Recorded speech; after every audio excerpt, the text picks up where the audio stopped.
This video is for anybody locked in. Locked in. The camera is truly the ultimate threat, and I need people to understand it. We're going to go through it. I'm going to say it in an uncut way, but to start there, we have to talk about a few things, right? Just so you can understand how devastating the camera is as an existence in general, right? So the first thing we got to talk about is entropy. Entropy is unprocessed experiences. That's all it is in function. It's when presence becomes performance, story becomes spectacle, emotion becomes algorithm, connection becomes content. Entropy is not death. It's the inability to become whole overall. But then moving a little further, right? There's the catastrophic echo chamber. The catastrophic echo chamber is the spiritual and social system where everything is seen and nothing is integrated. So it's the collapsed world of infinite mirrors, no metabolization, viral memory with no meaning, and feedback loops instead of truth. So you could think about it like when grief is content, identity is performance, intimacy is monetized, protest is curated, pain is profitable. You might be like, this sounds like real life. It's because we live in a catastrophic echo chamber. And it is literally presence divorced from embodiment. It is what happens when the mirror breaks and the camera takes its place. But we're going to talk about the camera, right? I need you to stay focused. The camera is the child of Babylon, because Babylon did not fall. She gave birth. She gave birth to the camera, a tool forged in the desire of statues over sons, legacies over love, performance over parenthood. Not born screaming, but blinking, a red light, always watching. The camera is not the eye. It is the ghost of being seen. I want you to understand the situation. It's the ritual of endless self-curation disguised as connection. It's the first entropy weapon of the new age. It is a weapon of unprocessed experiences aimed directly at you. But we're going to talk about it, right? Because the mirror is deep. Mirrors are deep. No animal has a healthy reaction to their reflection.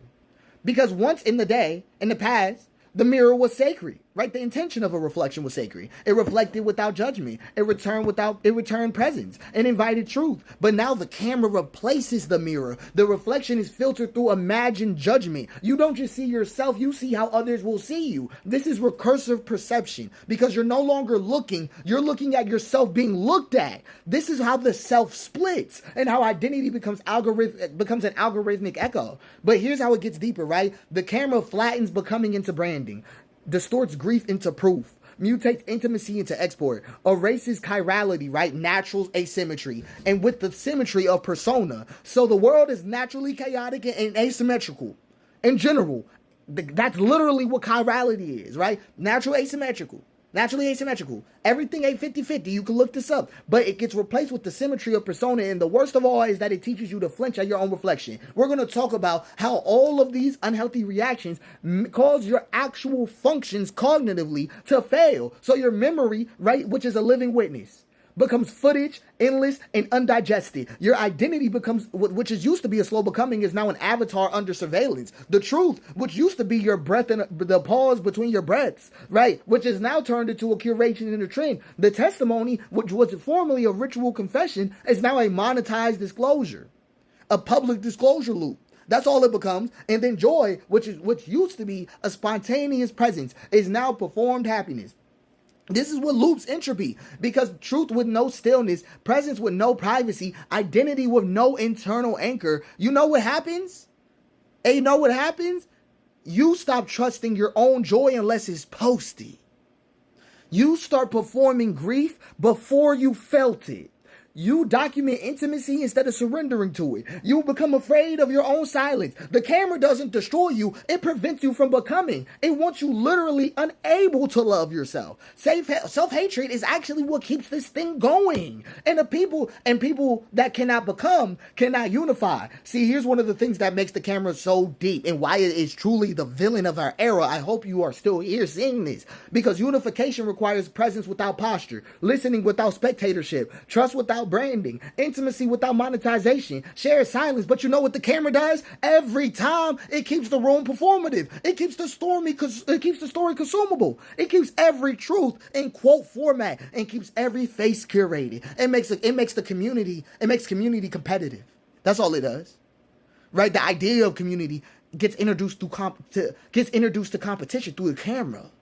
See that's how deep it is. It turns healing into branding. The camera cannot hold contradiction, so it cannot hold people. The camera prevents unification because it demands you to perform before you belong.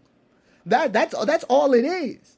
Right, but here's how deep this goes, because we in there deep today. We in there deep today. I've been flinching at giving y'all this piece, but it's important to understand that the camera is the villain of our age, because in the catastrophic echo chamber, a whole person is illegible.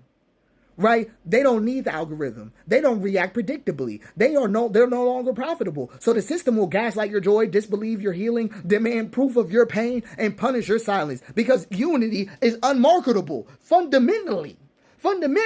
But here's how you escape the camera, right? Because we're going to talk about this. The camera's a little spell. To break the camera is not to destroy the camera. If you de-weaponize it by refusing its terms, you get back to your unclaimed joy. You get back to your unposted healing. You get back to your uncurated silence. You get back to your unwitnessed presence. That's all it is. You remember that you're not your angle, and you're not your edit, and you're not your content. You are what remains when no one is watching. That is all that's left of you. That's all you have. Like the camera dies not by being smashed, it dies by being starved. When the scroll is replaced by stillness, when the reaction is replaced with breath, when the identity is no longer for sale, when the people stop proving and start beholding. And you know what's left when that happens? The hearth. It is the general warmth that we all feel in this world. It's a place where you don't have to be seen to belong at all. But I want y'all to get this, because the camera is the false altar. The camera is a God that only blesses your performance and curses your becoming. To build people again, we must unplug from the echo, return to the table, replace content with confession, replace surveillance with presence, and replace performance with mercy, because there's no unification where everyone is a fucking brand. There's no intimacy under a lens. That's not a thing. You have to understand, you got to be whole even when unwatched. And that's the hardest thing for a lot of people right now. You got to be whole while you unwatched. Your silence has to be sacred to you and not suspicious to yourself. Memory belongs to you. It belongs to me. May you see without looping for once. And you're not something to be curated down. You're not something to be refined. You're complete. And you can breathe without uploading. And if the red light blinks, let it blink alone for one time. One time you can blink off sync with it. One time you can go back. Okay? I just wanted it to be clear that the camera is truly one of the most devastating weapons to our age. And you know what they've done now? Cameras have gotten so pervasive that everyone lives under surveillance, considering their thoughts way before they even get a chance to have them. Altogether, it's completely breaking. It's completely breaking. I hope it's been clear to you what's going on, because the issue isn't to go offline. That's not the escape. Okay? The escape is to reclaim your presence. It's to guard that unperformed moment. To guard that unperformed laugh. That grief that doesn't need to be shared. And that joy that doesn't ask for approval. That's all it is. That's all it is. God never needed the camera to love you.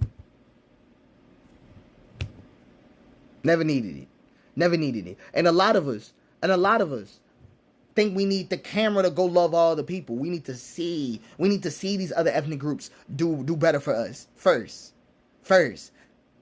We embody more than this weapon, than this tool that they've used on us.